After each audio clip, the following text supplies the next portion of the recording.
It's absolutely horrific, Richard, especially when you take into account the new reports that we've been receiving that this could have been part of a broader attack.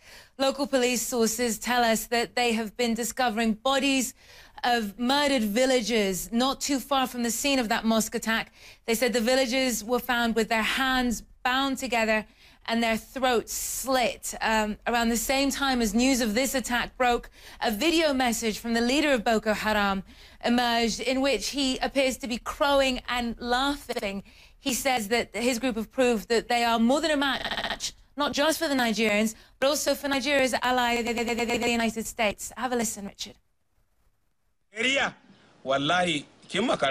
We have killed countless soldiers, and we are going to kill more.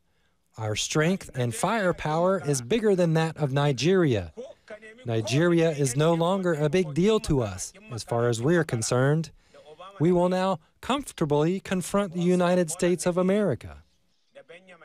Borno State has been under a complete communications blackout, Richard, since a state of emergency was imposed in May. So we're having a little bit of difficulty getting confirmed information out of there. But what we're hearing is pretty horrendous, I should say. Richard?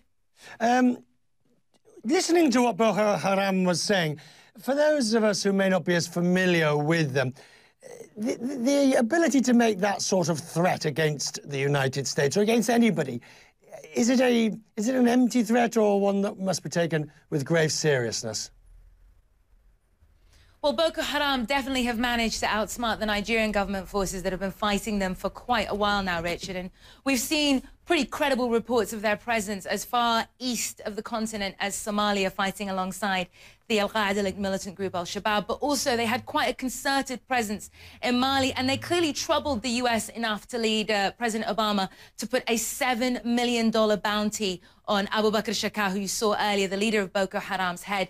They've also called them a terrorist entity. So it is probably as much about the damage that they can cause within Nigeria and also to those Western oil installations as it is about how far their reach is outside of Nigeria, Richard.